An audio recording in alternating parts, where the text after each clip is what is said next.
téléspectateur yu ITV di leen dalal jàmm seen émission kennu askan wi ñu am mbégte dellu si fi naka noonu tey jii ñu am mbégte di dalal Ibrahima Sall président de l'ASRED di association pour le soutien et la réinsertion sociale des détenus Ibrahima moo nekk tey suñu gan si émission kennu askan wi Ibrahima Sall maa lay dalal jàmm.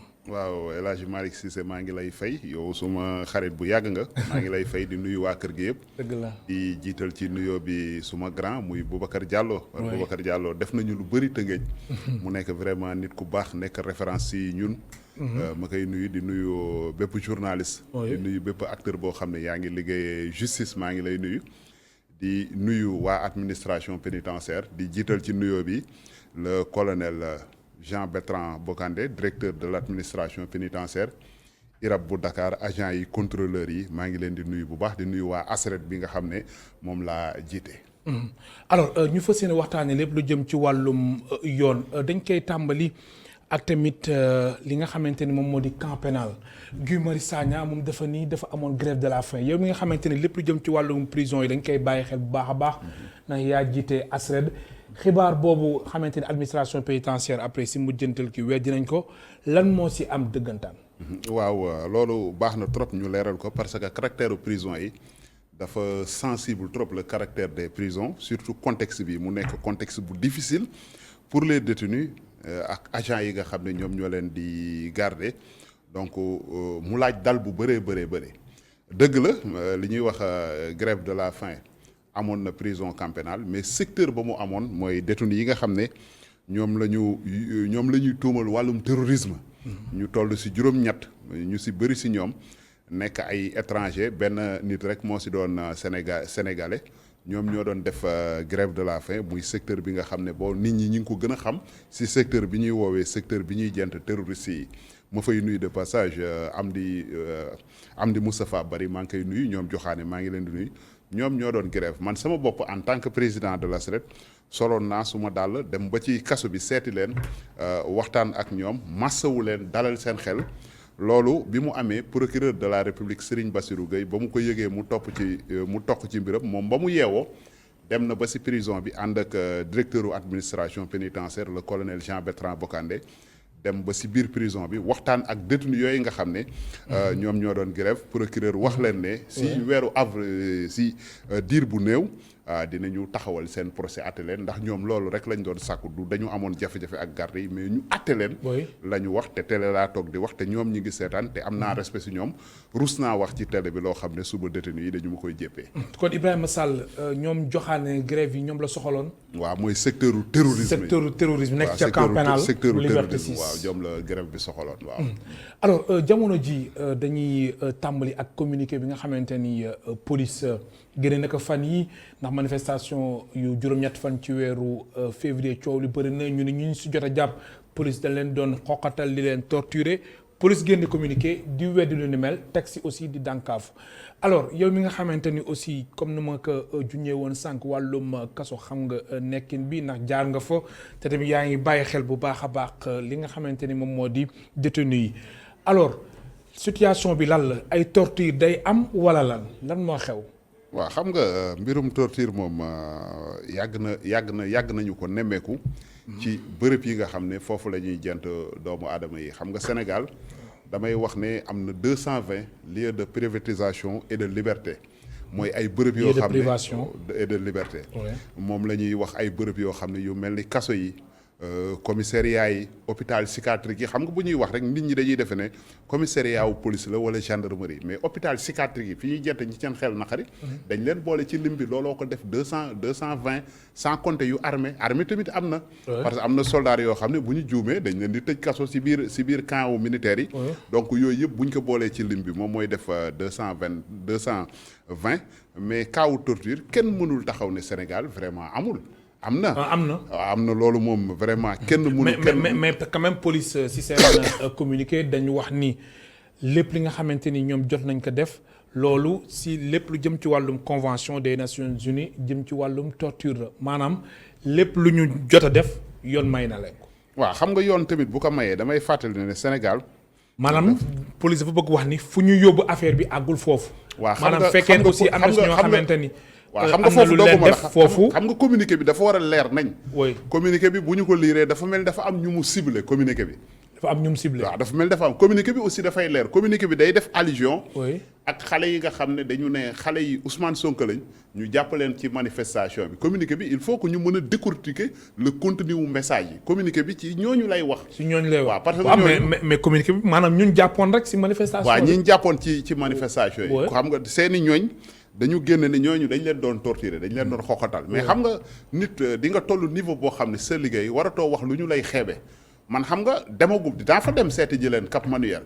demaguma fa amaguma ay éléments de preuve yu wóor ne vraiment ñooñu bi ñu leen jàppee torture nañ donc mënuma ne bi ñu leen jàppee torture nañ leen. mais torture Sénégal ci cadre général bi ñu ngi fàttali kaw Ilimane Touré transitaire bi deewoon police bu port. mais mbir moomu fan la mujjee. Malayni Sané prison Rebeuss 2015 loolu fan la mujjee donc kenn mënul ne torture amul mais nit booy wax da ngay wax loo xam ne buñ ne la nga firnde ko da nga koy mën a firndeel bu baax parce que Sénégal dafa ratifié en 1986 la convention contre la torture la ratifié wala yeneen traitement wala ay peine loolu noonu ñu ngi ko defee ci assemblée générale bu Nations Unies. le 10 décembre 1984 la ñu ko def foofu. mu entre fii en vigueur le 26 juin 1987 la entrée en vigueur fii xam nga kon loolu. dafa leer nañ te bu ñuy wax loolu suñu xel dafay dem ci observatoire boo bëggee mën nañ si xuus. oui mooy ONLP. waaw ONLP. xam nga am muy nekk kuréel goo xam ne ñoom seen liggéey. mi ngi jëm si saytu bërëb yi nga xam ne teg nañu fa loxo doomu aadama yi. seen i nekkin ndax ñi méngoo na ak yelleefu doomu aadama ñoom loolu mooy seen liggéey mais xam nga damay wax souvent ne ONLP. maa ngi nuyu suma jigéen bi nga xam ne moom moo ko jiite ñoom damay wax chaque jour ne maanaam dañuy am jafe-jafe bu rëy si seen liggéey looloo tax souvent sa yenn kaawu torture yi di am te du mujj fenn. li tax ma wax loolu mooy ONLP. moom dafa nekk kuréel boo xam ne dafa banxaasoo ministère de la justice. c'est-à-dire ministre bi moom moo ko yilif. ministre bi moo ëlbatikuwaat yilif kaso Sénégal yi. mais kon administration pénitentiaire seen diggante ak ministères yi ak procureur yi ak parquet bi dafay am limite parce que seen i kilifa la ñu. ONLP moom it si liggéeyam bu paree ku muy rendre compte chef am lay rendre compte muy ministère de la justice. est-ce que ñoom tey bu ñu demoon gis mbir ci kaso yi est-ce que mën nañu génn dénoncer ko. kon da nga bëgg wax ni maanaam ONLP ak tournée yu muy jot a amal yëpp. am na ay jafe-jafe yu am ci prison bi am na aussi ay rëq-rëq. am na ko yoo xamante ne ñoom duñu ko mën a soulever. waaw am na ko administration pénitentiaire am na ko. benn bu njëkk bi ONLP li ñu sàkku ñun mooy ñu jëlee ko fi ñuy wax ministère de la justice ñu yóbbu ko primature mu bañ fa dépendre. warul dépendre ci ministère de la justice léegi boobaa dañuy am seen indépendance totale ONLP ñi ngi ko tabaxee Amnesty maa ngi siy jël seede su ma doyen Seydi Gassama liggéey na si lu bëree bëri. charte yi règlement yi at bi ñu ko defar fonctionnement budget loolu lépp xam nañu ko. mais pour mu mën a def liggéeyam correctement loolu foog ñu détaché ko ministère de la justice yóbbu ko primature loolu benn la. administration pénitentiaire tamit dafa jot vraiment ñu ériger ko en direction générale. ñu jëli ko foofu mu nekk utal ko siège boo xam ne dafay mel ni siège police dafay mel ni siège douane ñuy wax direction générale de l' administration pénitentiaire mais aussi dañ ko foor a jëlee yóbbu ko primature ñoom waratuñu dépendre si ministère de la justice xam nga tax ma wax loolu. tax nga wax loolu. léegi moment boobu magistrat yi dootuñu amati benn emprise si ñoom. parce que yilifatuñ leen duñ seeni chef. buñ toogee attewuñu détenu yi wala ay dof na ci kaso yi wala kaso yi am jafe-jafe yi dinañu am liberté wu dem mën a wax ak magistrat yi mais tant que justice mi ngi yilif administration pénitentiaire loolu daf leen di tënk seen liggéey léegi nag primature moo féete kaw ministère de la justice. foofu dañuy am indépendance dañuy am doole dañuy am pouvoir parce que tey jii mbir mi métti na ci garde yi métti na ci détenu yi. alors Ibrahima Sall ma fàttali yow yaay président bu ASRED di association pour le soutien et la réinsertion sociale des détenus ci ginnaaw fan yi rek ci kanam ngeen amaloon ay tournée alors yéen si tournée bi da nga si àndoon ak Bokandé n'est-ce pas. waaw Bokandé Jean-Bertrand Bokandé directeur de l'administration pénitentiaire alors si tournée bi lan ngeen jot a gis si prison yu nekk si réew mi. waaw boo ma ko mayee c'est une belle occasion ñu leeral xam naa dina yow ku mel ni yow sax dina la jaaxal. parce que xam nañu ne ARCERET amoon na ay jafe-jafe ak administration. waaw gis naa léegi moom dafa mel ne yéen ak administration. waaw comme ni ñuy waxee comme ni ñuy toojee idée donc comme ni ñuy toojee idée ba ki comme mburoog soow. waaw mburoog soow bi. waaw mais est-ce que mburoog soow bi du dem ba yow nga li ngay reproché waa ONLP yow aussi nga am loo gis ci prison yi te doo ko wax. par rapport ak.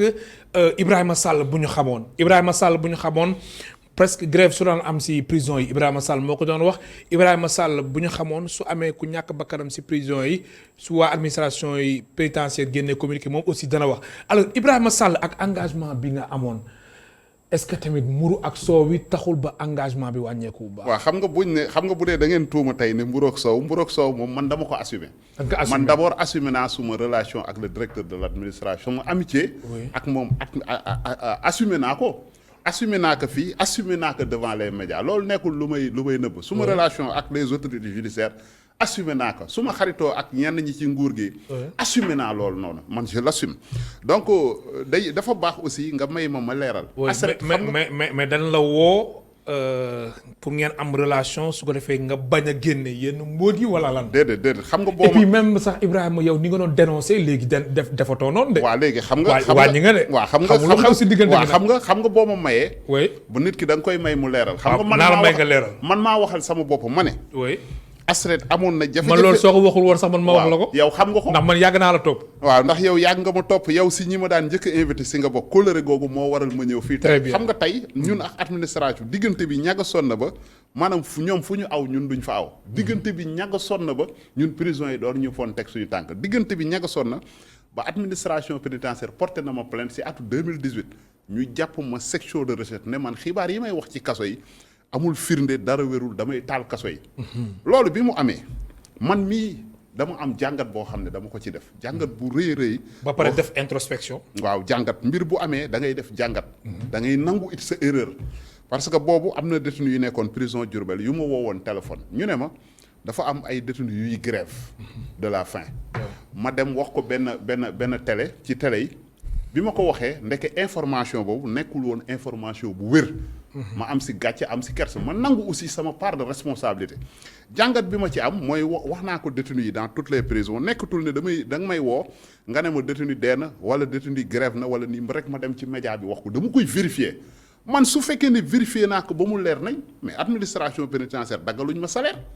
joxuñu ma oto man bi may ñëw fi maa luweel sama bopp taxe état du Sénégal daggalu ma salaire donc man ARCERET est une association souveraine et indépendante mais dañu dem ñu seeti directeur u administration man rek dew ma de ARCERET dafa am bureau exécutif maa ngi wax ci kanamu Pape Ndiaye bu war Fadjri moom mooy secrétaire général Awa Thiam moom mooy la vice-présidente ak dañu dem seeti ko bureau ñu li ñu bëgg ñu bind ko ci këyit ñu waxtaan ak moom bi ñu waxtaanee ak ñu ne ko ñun lii la ñu bëgg dañu bëgg am accès ci prison yi pour ñu am accès ci prison yi foog jàmm am mu ne loolu nangul naa leen ñu ne léegi bu dara amatee ci kaso yi ëllëg ñu dem ci saasi rek ñu ne benn détenu dee na wala dañuy yëkkati suñu téléphone colonel woo nañ ñu kaso Ndar nee nañ détenu yi ñu ngi grève dëgg la wala dëgg mu ne ah wax sa dëgg yàlla dëgg la nan la mbir mi demee nii ak nii ñu dem même bu laajee ñu yeewu suba dem kaso Ndar ñu lijjanti ko donc loolu mu nekk loo xam ne xëy ñu rek def ko parce que ARCERET détenu yi ñoo ko yilif seen association la ñun dañu dem waxtaan ak ñoom te ñoom rafetlu nañ ko parce que gis nañu seen bopp collaboration pour ma tënk ko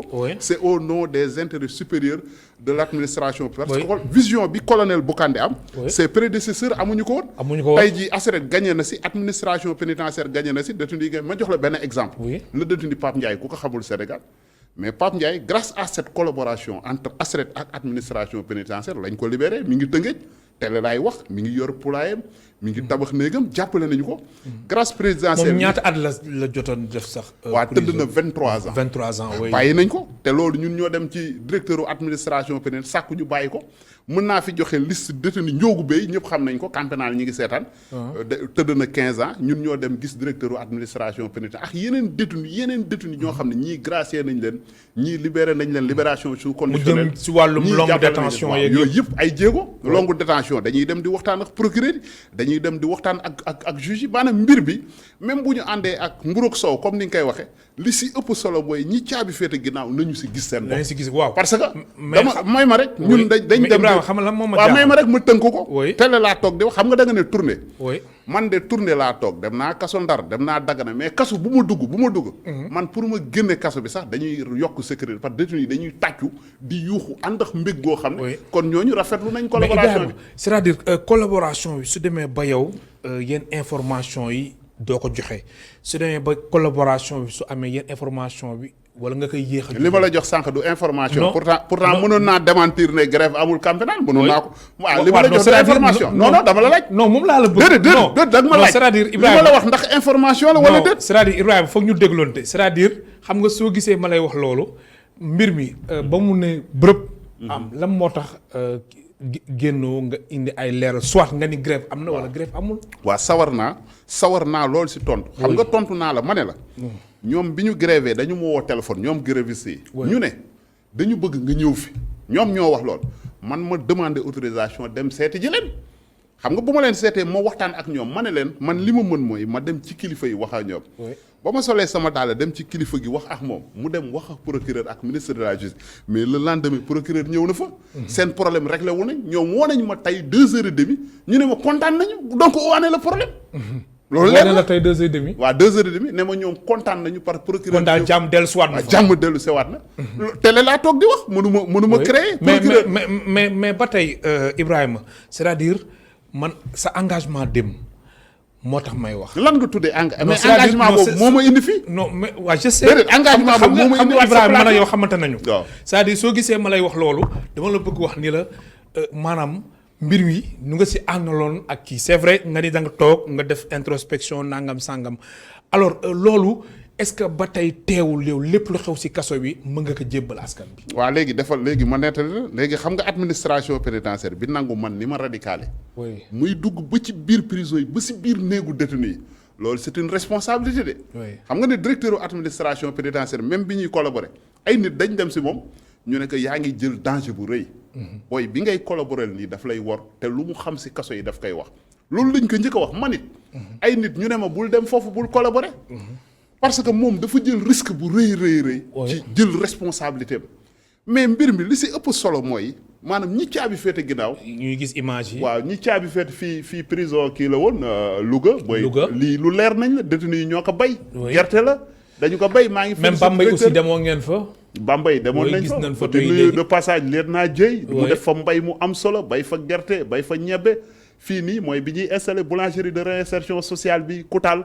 lii dafa am solo volet réinsertion sociale pose première pierre bi fii prison Bambey la leer naa jëy moom moo nekk na le donc lii wane na ne fa xoolal li ngay gis ni yëpp biir mel na Saint-Louis la de wala waa Ndar la lii Ndar Saint-Louis la tournée bi ma àndoon tournée nationale bi ak le directeur de l'administration pénitentiaire waaw oui alors Ibrahima kon daal yow fi nga tegoon sa tànk démb yaa ngi fa ba tey laa fa ak soo bi daal teewul tey xam nga man président Macky Sall yaakaar naa de bu dee Ibrahima da nga radicaloon de waa xaaral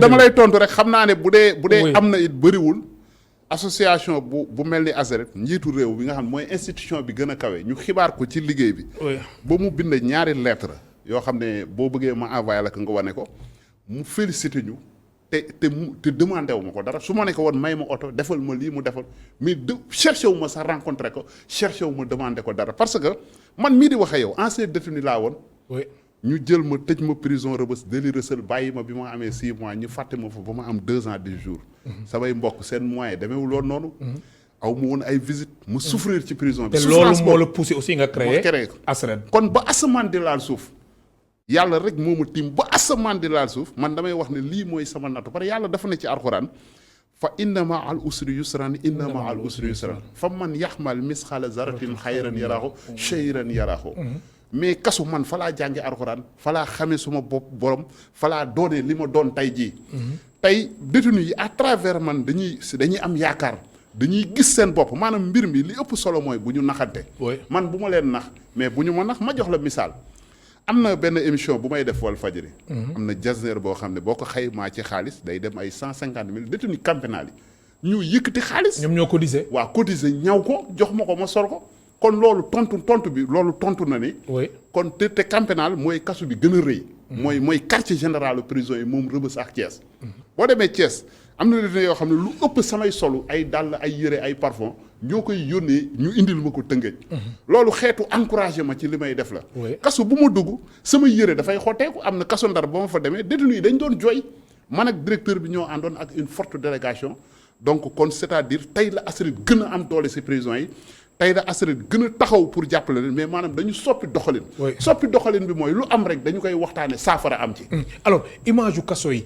yow bi nga xamante ne ay at ngi nii yaa ngi koy bàyyi xel. lan la situation carcérale bi mu ngi doy waar ba tey surpopulation bi di doy waar ba tey. waaw xam nga mbirum kaso nit mënoo continuer rek si logique gu ne lépp bon na. xam nga li nga wane fii ay image la yoo xam ne image yi ñoom ñoo waxal seen bopp. kon am na ay. amélioration am na ay avancement même tamit lu leen doon jox ci seen wàllum ndekki añ yooyu yëpp am na ay yokkute. waa jëlal prison Forbe rek du ma sori barke Demba Ndiaye Forbe Yaraax dañu tabax ci biir prison bi ab école comme école yi nekk si biti yi ngay yóbbu sa doom. très bien école la ñu fa tabax école parce que li waral loolu mooy directeur u administration pénitentiaire dafa demoon visite benn xale buy def 6 ans nekk man dama bëgg a jàng sama jàng yàqu na. bi mu demee mu waxtaan ak ay inspecteurs am ñu ne est-ce que teewuñu def école bi ñu ngi koy tabax léegi mu pare loolu lu baax la. boulangerie réinsertion bi nekk Koutal ak bi nekk Camp Pénal. Camp Pénal fii nii ñaata hectares la ñu bay si gerte si mboq ak ci dugub. donc kon volet réinsertion sociale ay effort am na ci kenn mënul ne ay effort amu ci mais xam nga loolu lu tax effort yooyu yëpp du feeñ effort yooyu administration pénitentiaire day naaw si ngelaw li FURAS day naaw xam nga tax muy naaw.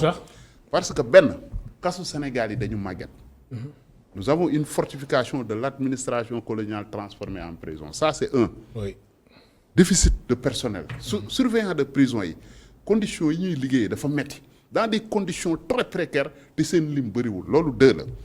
troisième bi mooy surpeuplement mooy kaso yoo xam ne dañ ne kaso bi fukki nit lay jël mu jël fukk ak juróom. wala lu ko ëpp sax wala lu ko ëpp di dem. te contexte bii nga xam ne contexte bii damay ñaawlu arrestation abusive yi. parce que loolu sax daan si ñëw. wàllum contexte bi. ak tamit note bi nga xamante ne ministère de la justice léegi wax naa surpeuplement. mooy kaso yi fees. longue détention ma mën ci joxe benn xale bu ñuy wax Mor Ndiaye. Mor Ndiaye mi ngi prison Rebeuss depuis ban at la fa nekk man ba may nekk Rebeuss man 2015 xoolal ak léegi ñaata at la mi ngi chambre 9 ba léegi kenn attew xoolal man ba ma libéré prison ak léegi ñaata at la. 2015 ba léegi nii 6 ans. waaw mu nekk longue détention situation de longue détention boo demee Thiès am na 15 détenus yoo xam ne ñi ngi prison Thiès c'est ñoom la ñuy wax appel du procureur noonu lañ leen di wooyee si suñu jargon. mooy ñi nga xam ne dañ leen bàyyi ba pare dañ leen atte chambre criminelle ñu ne bàyyi nañ leen ñibbi leen seen kër bi ñu génnee ci buntu kaso bi ñu jàppaat leen dugal leen ci biir kaso bi. ne leen procureur dañu génn ñu jàppaat leen pour vice de forme maanaam procédure bi procureur moo def appel. oui mais atte bi ñu atte d'accord nañ delluwaat ci kaso bi ñoom it ñu toog fa di xaar. ñu toll ci te bañ delluwaatee ba léegi seen dossier kenn waxaat ci dara ñu toll ci fukki détenu ak juróom. boo demee prison bu Mbour aussi situation boobu mi ngi fa Camp Pénal mi ngi fa muy situation des appelants nga xam ne ba léegi parquet bi amul solution man prison yi ma visité benn wax la détenu yi wax télé laa toog di wax. détenu yi bu ma taxawee ñuy wax. ñoom benn wax rek la ñuy wax ñoom waxatuñu ay waxul lekk ay waxul naan ñoom xam nga lu ñuy wax. jugé leen ma parce que xam nañ ne boo fa indee ay matelas indi fa pomme indi fa banane. kenn attewu leen lool atte la ñu bëgg ak ñu ñibbi seen kër kon problème bi tey justice la ñu ko abal. ma fàttali suñu mbokk téléspectateurs yi ñu ngi dalal Ibrahima Sall jiite ASRED di association pour le soutien et la réinsertion sociale des détenus mu ngeen participer ci émission bi.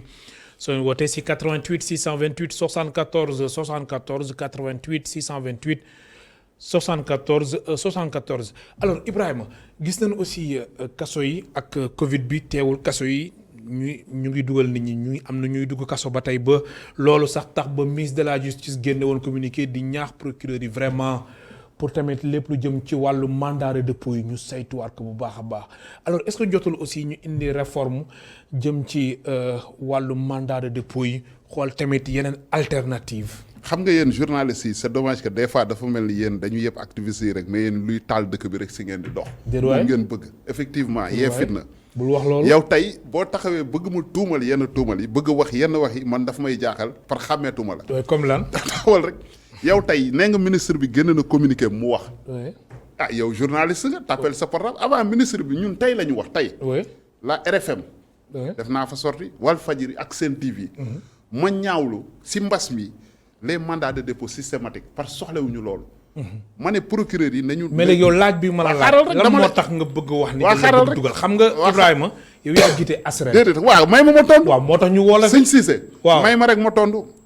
yow ñun dañu wax tey jii la ñu wax. si rajo Sénégal yëpp ne nañu arrêté mandat de dépôt yi. tëj yi dafa metti tëj yi dafa ñaaw mais teewul mandat de dépôt yi ñu ngi am. waaw xaral bi mu amee sañu arrêté ministre bi ñu xoolaat ko. waaw dama ne ministre bi moom dama la bëgg a wax ne ministre bi le lendemain la réagir. oui kon c'est-à-dire mooy li ma la wax ni ñun bu ñu waxee rek autorité bi daf koy dégg. ñun bi ñu réagir ci rajo yi moom le lendemain rek la def réagir mu def à la une. kon ñun autorité bi daf ñuy bàyyee xel. kon loolu dafay wane ne li ñuy def am na solo si détenu yi. am na solo ci askanu Sénégal. te procureur yi dañ leen di tuumal souvent ne mandat de dépôt systématique mais loolu mooy dëgg. Sénégal cere ji saf na laalo saful laalo on t'amène en prison. yow kaaw corona bi. mais léegi loolu. kaaw corona bi xam nga loolu xam nga yaa ngi soog ay répondre mais loolu jarul woon aussi ngay wax tas ko de xibaar. waaw defal ndax yow xam nga loolu soo ko waxee day xaw a doy waar. déedéet yow da nga jël ay accusation mel ni daal. non du ay accusation mel ni daal comme si man daal. non léegi maanaam Ibrahima du accusation dama nekk à la solde de l'administration pénitentiaire. non du ay accusation dama la laaj non non du ay accusation Ibrahima dama ko assumer. waaw déglu ma.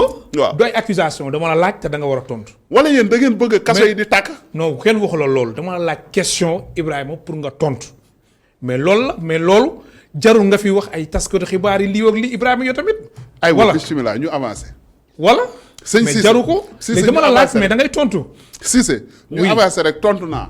waaw léegi tontu nga. tontu bi doy na la. non doyuma de. lan nga bëgg ma tontu non dama bëgg exemple yow li nga xamante ne mooy mandat de dépôt systématique yi est-ce que jotul ñu xoolaat yeneen alternative. waaw xam nga y a un décret le décret 362. oui relative du 4 juin 2002 relative à l'aménagement des peines. muy décret. bu ñu ne mode d'aménagement des peines mooy ay libération conditionnelle ay libération sous caution yooyu yëpp si la bokk léegi dama lay jox exemple patent rek léegi benn boy bu ñu jàppee juin. yamba police jàpp ko. juin yamba boobu yow boo ko defeeree police mu tëdd 15 jours nga bàyyi ko du taxul moom bàyyi na tux de dafay tuxaat. moom yóbbu nga ko prison parce que peine bi dafa am ce que l'on appelle une double vocation. nit ki dafa def obstruction aux règles da nga ko yóbbu prison parce que dafa fauté. Ensuite nga favoriser sa réinsertion sociale mais réinsertion sociale boobu y a tellement de contraintes ci société bi boobu mënuñu ko réussir. léegi boy bi moom jàpp nga ko wax benn juin day fay caution wu 15 000 francs pour benn juin mais du question da ko fay rek dañ koy bàyyi de bu yeewoo mu bale l'espace public. bale mairie bi mbedd yi ak yooyu. loolu pexe la. un gars comme yooyu am si yeneen dëkk yi rek. waaw un gars comme Luc Nicolaï. Luc Nicolaï yow ban intérêt koo xam ne yow promoteur de lutte nga yaa ngi organiser ay combat ay milliers de jeunes di si gis seen doole ñu accuser la mbiru drogue bu oyof boo xam ne preuve yi solidul yow lan moo tax fayloo ñu la boo demee États-Unis yooyu moo fam yow am nga xaalis am nga com bi lan moo tax fayloo ñu la xaalis bu bëri comme ay Cheikh Béthio yàlla na ko yàlla yërëm téyeexuñu ko am na ñoo xam ne boo leen jàppee prison ay Diop Iseg yóbbu leen prison mais fayloo leen xaalis bu bëree bëri. ñu fayloo leen. wala ñu amal lu ñuy wax contrôle judiciaire. ba pare ñu fay. keesu administration pénitentiaire di am justice bi di am mais yóbbu nit ñi kaso nii yow boo xoolee Karim Wade foofu laay joxe exemple Karim Wade accusé nañ ko ay milliards yóbbu nañ ko prison mais Karim Wade libre na dem na est-ce que Karim génn na 1 centime état du Sénégal ñaata la dépensé ci procès boobu donc bu dee perte dafa am c'est état bi moom moo perte. Karim Wade moo gagné même buñ ko giiñoon sàcc tamit am na ci buzz am na ci tour affaire am baax na ci te dërëm fekku ko ci mais état bi génn na alal dépensé ko ci procès boobu nga jël ak Khalifa Sall dégg nga ñu ne Khalifa Sall génn na 15 fii Sénégal déggoo ko bi mu génnee def na bain de foulam mel ni léegi sàcc daal. Sénégal daal aussi génne te yëguñ ko. waaw Sénégal daal day mel ni sax bu ñu la yóbboo kaso keroog ngay gën a am buzz bu dee politique ngay am keroog la nit ñi di bëgg keroog ngay saf nit ñi constat boobu constat d'ordre général. alors si solution yu nga joxe est-ce que tamit mënuñ ci boole bracelet électronique. waaw bracelet électronique yi mën na nekk solution mais xam nga dafa am mbir bu ma soxal boo xam ne. boo ma ko mayee foog ñu wax ci muy réinsertion sociale. oui non daañu si ñëw. dañ ci ñëw. waaw mais bracelet électronique bi d'abord est-ce que jàpp nga ni bokk na si solution yi nga xamante ni dina tax aussi suñu prison yi mën a wàññeeku. waaw bracelet électronique yi. dëgg la rafet wax naa ko ci ay sorties médiatiques yu bëri yu ma def. xam nga lu tax ñu man personnellement en ma qualité de président de l'ASRED li tax ma rafetlu ko benn la. parce que saa bu pexe amee pexe pexe amee rek pour détenu bi génn prison rek loolu ñun dañ naan waaw.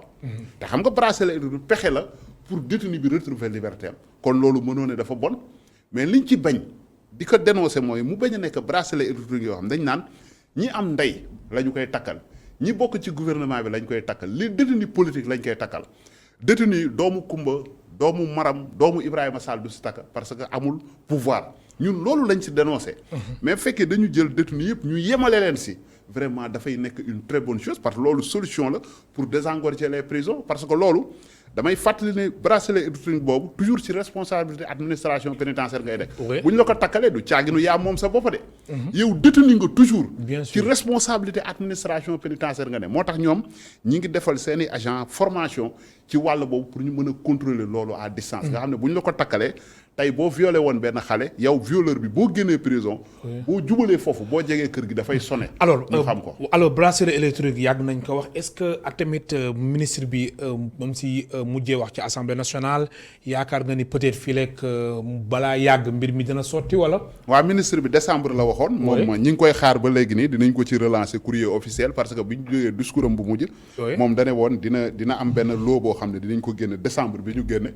te décembre passé na mais léegi gisaguñu dara te bëgg nañu vraiment gis dara parce que loolu urgence la demande la pour détenu pour ñu bëree bëri ñoo xam ne jugé nañu nécessaire surtout si période coronavirus bi ne war nañ leen bàyyi ñu takkal leen ko may leen liberté. alors gis nañ aussi si prison yi ma joxe exemple camp pénal gis nañ aussi am na ay activités yi nga xamante ni prisonniers yi dañ ko fay def ak tamit sànq ba ñu wane prison bu Louga muy wàllum bay ak yooyu lépp lu jëm ci wàllum réinsertion sociale des détenus loolu aussi nekk na lu am solo na gis nañ yéen détenus yi dañuy génn kaso delluwaat si lu ñu doon def am na si ñoo xamante ni dañuy jugee kaso ba pare ñu moomal seen bopp nekk ay entrepreneur alors loolu yow ASRED yéen ban vision ngeen si am. waaw xam nga loolu la ñuy wax réinsertion sociale. mooy xam nga administration pénitentiaire si mission am dañ koy séddale ñaar. benn bi mooy sécurité aar détenu yi ba du ñu rëcc beneen bi mooy réinsertion sociale. mais malheureusement cette fonction de réinsertion sociale n'a jamais été prise en compte xam nga lu tax parce que administration pénitentiaire ñoom amuñu budget pour réinsertion sociale amul malgré tous ces efforts consentis boulangerie réinsertion bi. école bi nga xam ne ñu ngi koy. Ibrahima baal ma am na ku nekk si ligne bi di insister ñu jël ko allo. asalaamaaleykum El Hadj Malick. waaleykum salaam mbokk Kaolack Serigne Cheikh bisimilah. si sama xaban maa ngi lay nuyu bu baax di la ziara. alhamdulilah delloo ziar bisimilah. di ñaanal Sénégalais yi jàmm di ko ñaanal suñu bopp di nuyu sa invité bi. jërëjëf. alhamdulilah xanaa bëggoon a intervenir ci benn point boo xam ne daf ko laal. bisimilah. mooy li mu wax ci Sénégal li ñuy libéré yenn VIP yi ni ma ko mun a waxee. ay VIP la.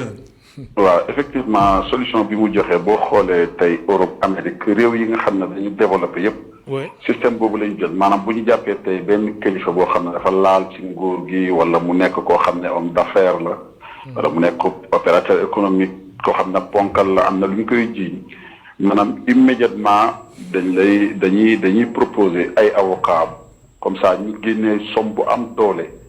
teg ko ci taabal bi ñu jël xaalis boobu dugal ko ci keesu état bi moom ñu bàyyi ko mu continuer ay activité am en même temps ñuy continuer di càmbar dossier bi wala tribunal bi di jógee loolu soo demee ci réew yi développé yëpp noonu la ñuy fonctionner mais nag Sénégal fii moom dafa xaw a doy waar dañu jàpp borom barke libéré ko genre ci dara comme ni mu wax comme dossier wu Karim Wade ak yeneen financé ci xaalis bu bëri boo xam ne tey mënoon defar ay robinet ay poste de santé dugal courant ci yenn village yi ba pare taxaw tegu ci loxo Sénégalais yi dara lu leer ñaata nga jël ci waa ji yan condition nga ko libéré pourquoi mu génn réew mi nan la génnee réew mi xam nga yooyu dafa xaw a louche yu demee noonu yu mel noonu muy wax war nañ ko invité te effectivement war nañ indi solution boobu ñu mel noonu jarul ñu leen di téye ci kaso gi nañ leen jàpp proposer seen avocat yi ñu teg somme xaalis bu bëri ñu libéré leen ñu continuer seen activité justice continue di càmbar dossier bi bu seen jugement jotee ñu yóbbu leen ñu dem juger leen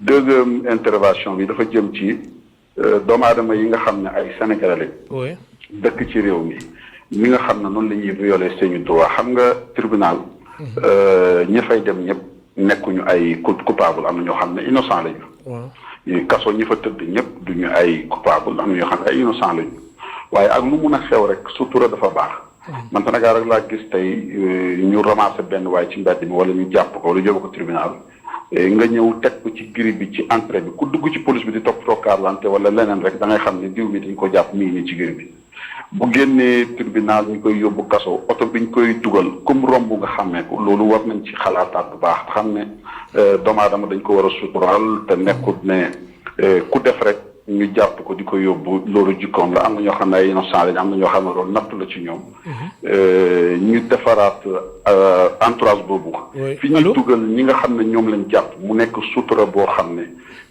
kenn koo xam ne nii bokk ci du ko xam na ko ay avocat am xam ne diw mi ngi fii tey ak policiers yi ko jàpp ak juge bi koy jugé bu génnee tribunal war a dem kaso ñu ko dugal ci ay oto yoo xam ne dañu koy dafay am sutura nga xam ne kenn du xam parce que loolu moo am Europe bu ñu jàppee dugal la ci kaso yi dugal la waaw sëñ Cheikh alors yow bi nga xamante ni Italie ngay def nga fa ay at Italie tax da ngay dem di ñëw alors foofu situation bi lan la fekkee ni yow li nga expliqué nii moom moo am Sénégal nga xamante ni détenu bi su rombee da ngay xam ne détenu la Italie foofu situation bi lan la exactement. non foofu buñ la jàppee d'abord oto bi ñu lay dugal. verre dañ koy tenter d'abord. ñoom seen auto policier verre yi ay vitrine tente la. fi ñu lay dugal boo romboon sa doom wala nga romb sa jabar wala romb sa yaay kenn du xam ne diw moo nekk ñaari policiers yi nga xam ne ñoo nekk ci kanam oto bi ñoom nit ñi mën nañ leen a gis waaye yow mi nga xam ne lañ dugal ci gannaaw kenn du la gis. bu ñu yeggee police ñoom am nañu système boo xam ne moom la ñuy liggéeyee maanaam ki nga xam ne moom lañ jàpp oto bi ñu ko dugal am na foo xam ne yoon boo xam ne spécial pour détenu yi la. sur terrain lay dugg lay doon foofu ngay jaar yow da ngay toog rek gis na wàcc nga oto bi ñu teg la fenn laaj la am nga avocat nga ne waaw ñu oo sa avocat bu ñëw amoo avocat ñu jël la état avocat civil wala ñu laaj la ndax mën nga jël nga jël ñu daal di dajale ñaari avocat yi teg la nga ñëw wax su laajee ñu téye la 48 heures ñu téye la 48 heures toppatoo sa droit di la jox nga lekk di la jox nga naan. bu ñu lay dugal ci oto police sax da ngay gis ne duñ bëgg sax sa bopp bi laal buntu oto bi. seen loxo toujours dañ koy teg sa kaw bopp pour nga xam ne toogaay ci bopp fii nag moom gars yi ñu lay dóor di la wekk di la saaga soo demee fële ñu lay man ñett nettali na ma ne mos na dem police centrale gis fa loo xam ne loolu kenn war ko def sax bàyyi ma. mun a waaj fi nga xam ne foofu la tëdd foofu lay saw parce que su ne may dana ma saw dañ koy négliger te loolu rafetul. jërëjëf Cheikh loolu rafetul yooyu war nañ ci liggéey ndax ñoom bu ñu continuer rek di dund ci privilège bi di poroxal sénégalais yi nga xam ne ñoo di fay daal maa ngi jégalu salaamaaleykum wa rahmatullahi wa barakaatu. waaleykum salaam wa rahmatullah jërëjëf sëñ Cheikh nga nuyu waa Kaolack gis nga intervention am lan nga si mën a wax. waaw xam nga su ma benn rakk boo xam ne dafa nekkoon Espagne. oui damay waxtaan ak moom guddi gi ci mbirum kaso Sénégal mu ne ba daal fii daal Sénégal ni ñuy yóbboo nit kaso dafa yomb. parce que bitim réew sa ngay gis bitim réew ngay gis citoyen am benn comportement ak alkaati. boo xam ne fii yow boo ko amoon ak policier daf lay rey. ci wàllum démocratie da ngay gis tubaab yi ba ci mala ni ñu ko fonkee mala dafa am ay association yu toppatoo fas yi. golo yi xaj yi et cetera. bitim réew waa ji mën na ma dëggal boo sàccee pour nga dem kaso foog lim bi xaw am nu mu toll ci ay koppar mais xam nga fii tey boo sàccoon 2000 francs bu ñu la porté plainte rek dañ lay yóbbu prison donc am na cas yoo xam ne vraiment man dama gisul nécessité wu ñuy placer nit ki sous mandat de dépôt loolu moom mooy dëgg. mais Sénégal daal cere ji saf na suukar saf na laalo daal gars yi seen bic rek la ñu yor dañuy signer rek yóbbu la sous mandat de dépôt loolu la procureur di bañ a dégg. te loolu moom mooy dëgg yenn yi war nañ mën a. appliquer décret 362 relatif à l'aménagement des peines. pour wàññi vraiment mandat de dépôt yi. alors sànq ñuy woon si réinsertion sociale des détenus alors ma bàyyi la nga àggali foofu wax nañ tamit boulangerie bu nekk camp pénal ak tamit yeneen pàcc ak tamit prison Louga nga xamante ne prisonniers yi dañuy bay ma bàyyi la nga àggali aspect boobu la. waaw xam nga wàllum réinsertion bi. waaw xam nga réinsertion sociale nee naa administration pénitentiaire ñoom amuñu budget d'abord amuñu budget. pour wàllu réinsertion sociale. yow même bu fekkee prisonnier bi dafa nekk xam nga administration pénitentiaire ñoom dañuy préparer. oui waaw dafa baax lii waaw fii mooy prison Louga moo nekk nii. ñu fay nuyu lieutenant Sall muy contrôleur. mu nekk ay hectares yu bëri yoo xam ne détenu dañ ko doon bay après buñ ko jaayee dañ leen siy jox sax lu ñuy wax pécule. pécule mooy seen wàll ci mbay mi moom la ñuy wax pécule moom lañ leen di jox bu ñuy ñibbi ñu yóbbaale ko mais damay wax ne réalité société Sénégal moo complexe ba pour ñu réussir loolu dafay jafe parce que yow même bu fekkee prison xam nga dañuy wax ne administration pénitentiaire réinsertion sociale mais l' administration pénitentiaire dafay préparer xam nga préparer nit ki ci réinsertion sociale léegi bu préparer dafa am ñu ko war a yeggale si biti mais ñan ñoo koy yeggale si biti ndax détenu bi moom même bu ñu ko doon jàngal menuiserie biir prison wala soudeur wala ñaw mais buñ ko jàngalee bu waree libéré dañ koy bàyyi mu ñibbi c'est pas métier bi mokkul mais bu doon jàng na ko 1 an métier bi des fan la koy yeggale bu waree ñibbi dafay ñibbi foofu laa proposer ay piste de solution son excellence le président de la république mooy ñu tabax Sénégal ay maison d'accueil de suivi et d'orientation comme turam ni mu ko waxee maison d'accueil da lay accueillir suivre la orienté la maison d'accueil boobu dafay lënkaloo ak administration pénitentiaire ak ministère de la justice mais également la RSE la responsabilité sociétale des entreprises léegi maison d'accueil boobu noonu bu lënkaloo ak administration pénitentiaire corps de métier yëpp dafay am ay éducateurs spécialisés ay psychologues ay psychiatres ay waa ASRED dañ fay ne waa administration pénitentiaire dañ fay ne ay magistrats yu retraités ay gardes yu retraités day nekk ay maison d'accueil yoo xam ne li moom dina toll ci 10 maisons d'accueil yoo xam ne dañu koy tabax fépp ci Sénégal nga xam ne administration pénitentiaire lu ñu liggéey ci détenu bi ba pare rek maison d'accueil boobu la ñu koy jébbal mu topp pare booy libéré prison dafay am këyit buy firndeel ne yow kaso nga jaar du da ngay ñëw rek ne man kaso laa jóge da ngay indi sa këyit ci maison d'accueil bi mais maison d'accueil boobu dina lënkaloo ak administration pénitentiaire si liggéey bu mucc ayib ba ñu xam yan détenu la ñu war a suivre yan détenu la ñu war a jàngal métier yan détenu la ñu war a jàppale loolu yëpp dafa am solo mais proposé naa également ñu jox administration pénitentiaire ay terres parce que boo xoolee Sénégal am nañu 130 000 hectares de terres cultivables au Sénégal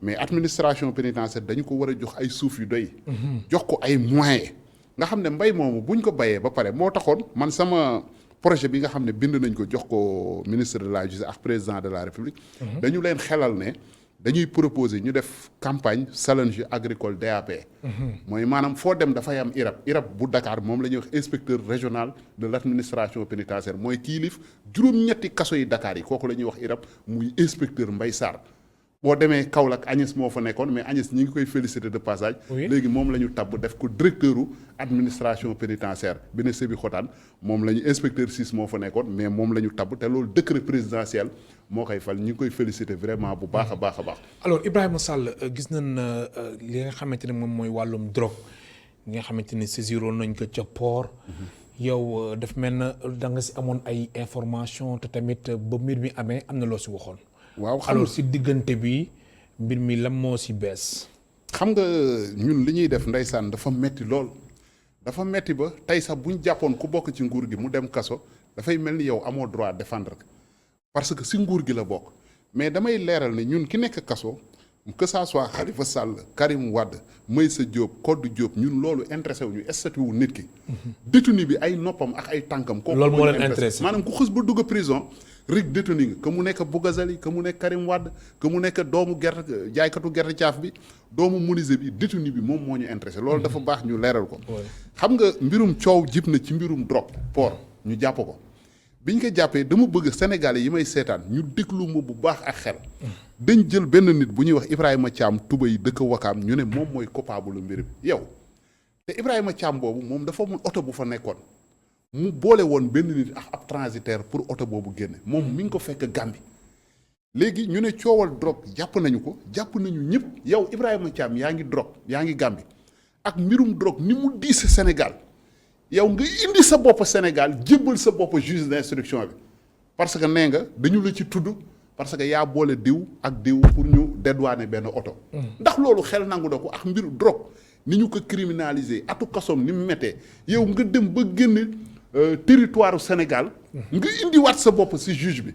ne juge bi man maa ngi nii bu dee da nga ma soxle maa ngi nii jébbal naa sa bopp mu joxe boppam koo koy Ibrahima Thiam parce que mbir bi vraiment neexul ba neex mais yuuxu dina si jib fuñ ko foogewul parce que ñun dem nañu ba port ba ay yeneen rebondissement waaw dem nañu ba port def ay enquête en tant que ay chroniqueur ay journalistes yu def investigation dem nañu ba port ak Pape Ndiaye bu Walfadjri def fa investigation yóbbu suñuy caméra laaj nit ñi fekke woon mbir mi mais port bi rumeur yëpp dañuy wax ne ñaari tubaab dañ si bokk tubaab ci xonk cur yoo xam ne dem nañu ba prison Rebeuss yow nga jàpp leen tubaab yooyu ñoom ñoo indi bateau bi def drogue bi kon ñoom kan moo leen ëpp responsabilité si mbir mi drogue boobu quantité bi bëri na bëri waaye goo xam ne tuba yi ak ñi nekk rëbës ñooñu amuñu pouvoir indi fi quantité drogue boobu loolu foog nga nekk ay nit puissant Moustapha Cissé Lo wax na fii clairement moom moo ko wax Moustapha Cissé Lo c'est pas n'importe qui.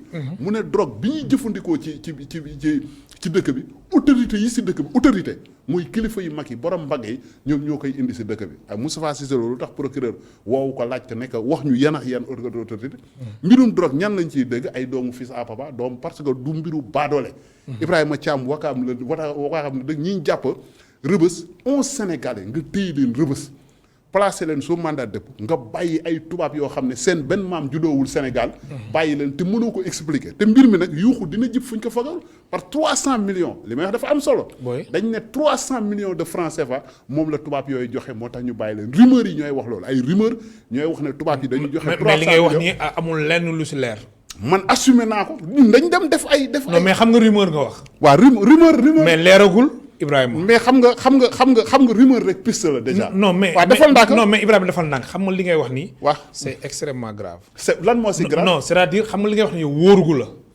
wóor na la wala wóorugu la. dama ne la ñun waaw mais wóorugu la Cissé. mais tu es d'accord avec may moi may ma rek. oui xam nga dañuy wax ne enquêteur. ñii di enquête par PV comme bii di circuler si mbirum Sonko dinañ ci ñëw. xam nga loolu à titre de renseignement PV amul benn valeur xam nga procureur dañ koy jox ay piste rek. léegi man en tant que président rek jox naa ko piste na ma woo.